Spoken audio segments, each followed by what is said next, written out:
قد أفلح المؤمنون الذين هم في صلاتهم خاشعون।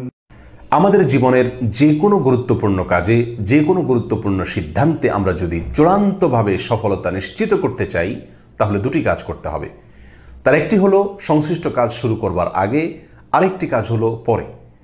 যে কোনো কাজ শুরু করার আগে একজন মুমিন আল্লাহ সুবহানাহু ওয়া তাআলার প্রতি পরিপূর্ণ আস্থা, পরিপূর্ণ ভরসা এবং তাওয়াক্কুল যদি করেন, তাহলে তিনি সে কাজে চূড়ান্তভাবে সফল কাম হবেন।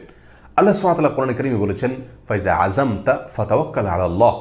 যদি কোনো কাজ করার ব্যাপারে তুমি ভেবে চিন্তে সিদ্ধান্ত গ্রহণ করে থাকো, তাহলে আল্লাহ সুবহানাহু ওয়া তাআলার প্রতি ভরসা করো, আস্থা রাখো, তার প্রতি ন্যস্ত করো তোমার সংশ্লিষ্ট কাজের সফলতাকে।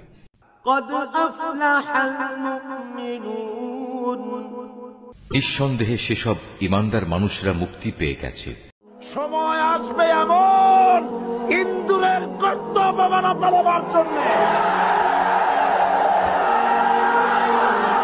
আল্লাযীনা হুম ফি সালাতিহিম খাশিউন, যারা নিজেদের নামাজে একান্ত বিনয় অবনত হয়।